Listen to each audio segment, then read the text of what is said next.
Hi everybody, this is Eric Johnson. Something happened the other day that was so cool I thought I'd make a video about it. It wasn't my imagination. It was real. When you see the clip, you'll understand what I'm trying to express. I was channel surfing and I suddenly saw the black guy on Tubi. Tubi has a wonderful selection of movies, new ones, old ones, everything, and it's free with Roku. It's really a cool channel. But anyway, so I'm on Tubi, and I was channel surfing, and I saw the 1945 version of Captain Kidd, black and white. And I immediately thought of Forrest Fenn and the paragraph in Thrill of the Chase where he talks about he thought he was reincarnated as Captain Kidd. So I decided to watch the movie. I watched the whole movie. Now, Fenn in Thrill of the Chase refers to Gardner's Island. Captain Kidd was a real person. Gardner's Island is a real island. He supposedly buried a treasure on Gardner's Island, threatened the owner of the island, Lord Gardner or whoever, that he would chop off his head and the head of his 8-year-old boy if they stole the treasure after he buried it there.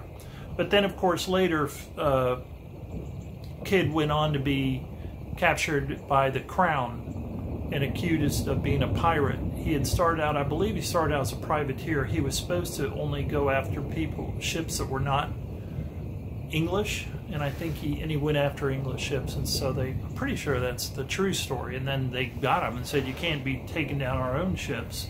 And so they busted him, more or less, and they killed him. They hung him. So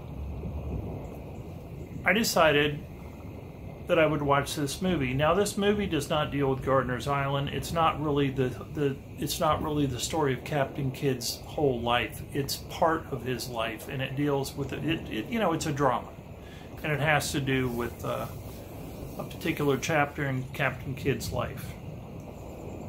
Folks, I'm telling you, the clip I'm going to show you is the beginning, right after the credits. It's the start of the whole movie. I can't think of much of the rest of the movie that reminded me so much of the treasure chest hunt, the chase, as this first scene. It's the scene where they bury a treasure chest.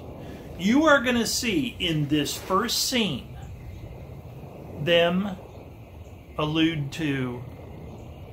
Now, this is for people who are veterans of the hunt. If you're a newbie and you don't know all the little ins and outs, then you'll learn as we go along here. But some of the veterans are going to be like, really? Really? That's in there too? Really? Yeah, it's 4 different things.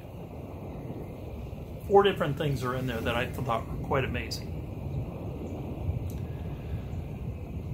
At the very beginning, what has happened is they have sunk an English ship. Captain Kidd has sunk an English ship.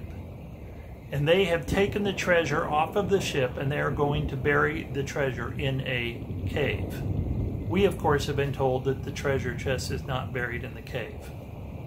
However, as they are going to bury this treasure chest, Captain Kidd will allude to the fact that men can keep a secret if a man can keep a secret if all the other men are dead. He's going to allude to the fact we're going to see a blaze.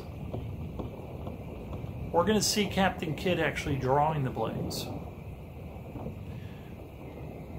And I'll be watching the movie with you, but you'll all see it. You can tell that he's just getting to the end of drawing this blaze. They don't say to him, Captain, what are you doing up there on this rock wall? He's just finishing up this animal picture. A pictograph, it would be for an Indian. That's kind of amazing. He puts it right over where they bury the treasure.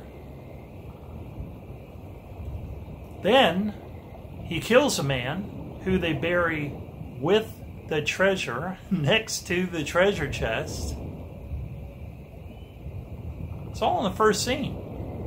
Now we know that Fenn said he'd like to die with the treasure chest wrapped around, or throw himself over the treasure chest, and it has nothing to do with the exact context of this scene where Captain Kidd shoots a man, one of his sailors, who attacks him.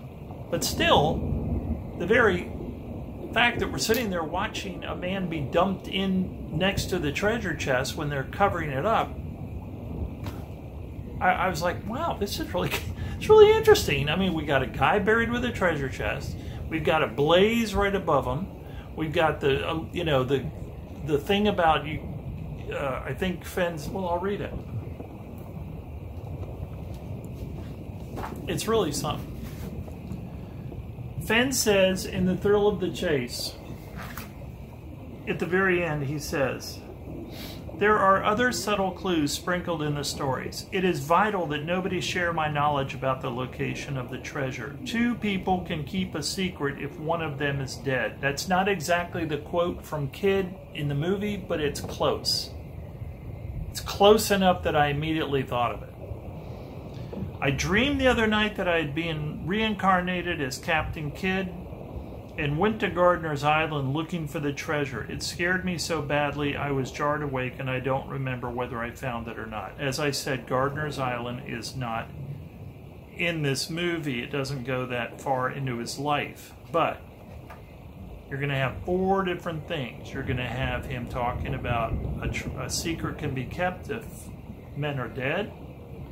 You're going to have him drawing on a wall, a blaze, a picture of an animal above a treasure chest. You're going to have a man being buried with the treasure chest. And then you're going to have him allude to the sands of Montenegro?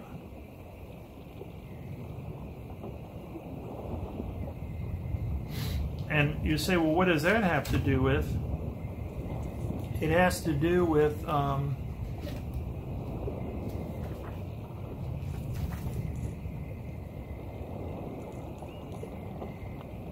this is late a little also at the end of the book, right after the Captain Kidd reference he makes. "Anyway, I've never been willing to stand idly by and be part of a forgotten history when I may be able to impact future events. My part will be very small in the big picture, but huge to me." Quote, "Safe upon the solid rock the ugly houses stand. Come and see my shining palace built upon the sand."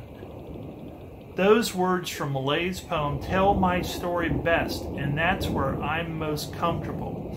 There may be laughter and glee, but because you won't be there when it happens, I'll tell you of my secret plan.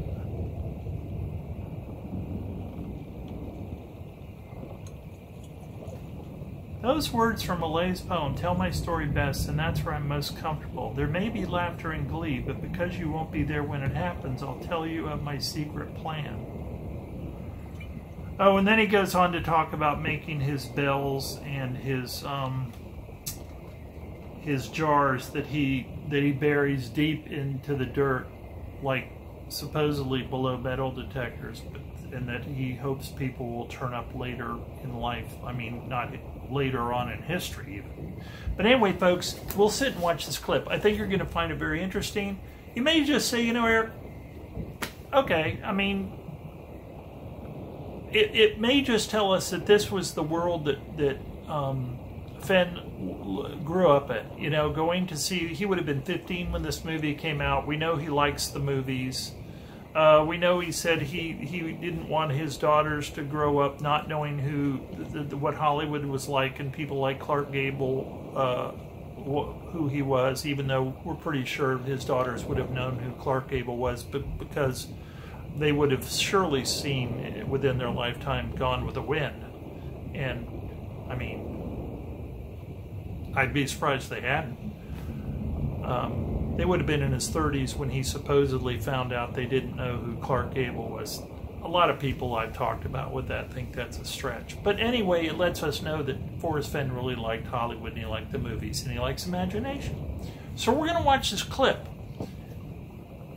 again, you may just say, okay, Eric, this just shows us the kind of movies that were out, the kind of mindset of younger people, you know, burying treasure and having a marker above it and all those kind of things. And he just kind of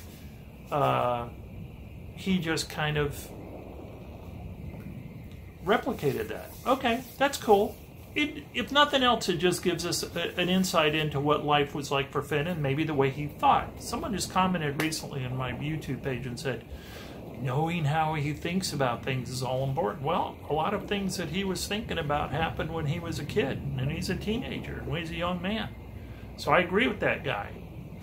And this could be very well how he came up with ideas like the blaze. You'll see. It's up to you. Who cares?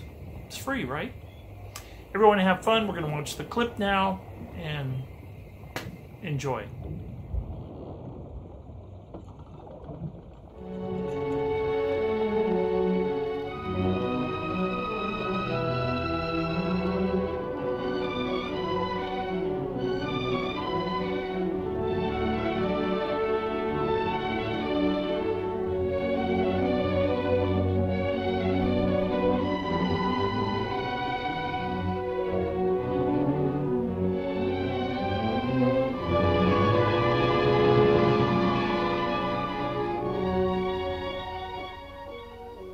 Madagascar, for centuries the bloodiest cockpit of all the seas, where the infamous Brotherhood of the Damned waited to plunder the treasure-laden galleons from India and Cathay, then returned drunk with slaughter to their pirate stronghold of Last Hope. Most ruthless of all was Captain William Kidd. He encountered the great London galleon, the 12 Apostles, commanded by Admiral Lord Blaine, and approaching unsuspected in the guise of a peaceful merchantman, by a sudden treacherous salvo, he reduced her to a burning hulk. When night fell, the 12 Apostles was only a blazing funeral pyre on the placid surface of a Madagascar lagoon. Down in front, Tober. Stop me. There's a pretty sight. It'll be prettier still when the fire reaches the magazine, Captain. Pity, though. Lots of stout seamen among them. They've been with us a long time. We can none of us live forever, Mr. Boyle. Dead men don't talk. That's right. Man, Dead you're men old. You've don't got talk. this job to do before high tide.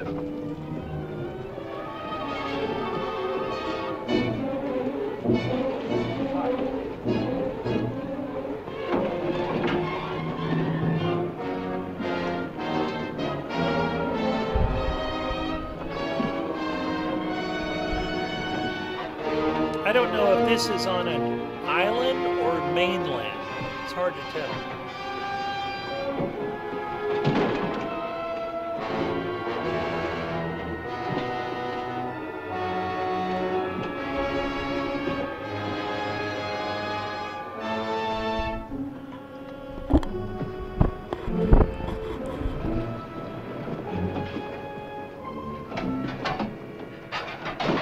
There. And dig fast. If the tide catches us there, it'll save the king's hangman some rope. See, there goes the captain. He's off to do something. And there he is. There you are. He looks like he's Deep enough finishing to bury a up man in. drawing Give that us a hand, picture. All ready, Captain. Down she goes.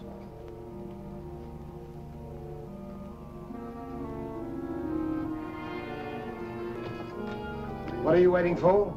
Well, Captain, that chest's been in your cabin the longest time. We all thought as how it wouldn't do no harm to open up that chest and make sure that what was in it then is in it now. I suppose you remember what was in it? I remember an emerald necklace that came off that Portuguese ship, El Vengar. And all those pearls that we took from the big ship, the Virgin Queen.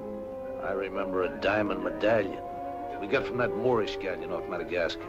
And could we ever forget that silver casket with the arms of Lord Blaine that you claimed for yourself after the taking of the 12 Apostles, sir? Your neck will be stretched as long as your memory one of these days. Notice how many times, look at that, they keep showing the blaze. They fit it into a lot of shots if you watch that picture. Satisfied? Gallows, meat. Put them back.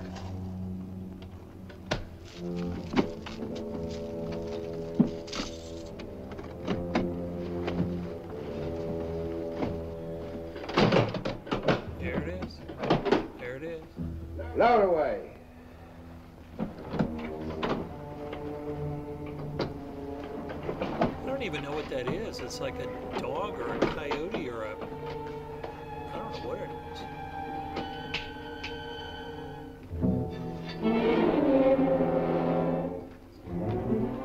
What's the matter? Wait a minute, Captain. There's something else you forgot. What do you want now? We've got but half an hour before the tide traps us. That just may be, sir. We're all equal in this, I take it. Equal shares, yes. Well, that key, then, what you put back in your belt. That goes down with the chest. Thus we starts all clear and no favors. And if some of us don't get back, it'll be that much easier open for them as does. Question me honor again, would you? I'll rip you from belly to chine. It's pretty bad acting when he got shot. All right, so now we have a body next to a treasure chest being buried. Who would have figured?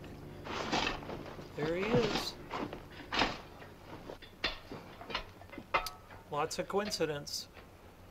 Are we such callous rascals that we'd leave a dead comrade without commending his soul to his new master? Oh, I love it when he gives the farewell. Here lieth one who through treachery and avarice would have placed in jeopardy the lives of honest men. And here may he lie forever in the sands of Madagascar. Rest in peace. It's time to be out, lads. Time to be away. There we go. Buried in the sands with the treasure chest.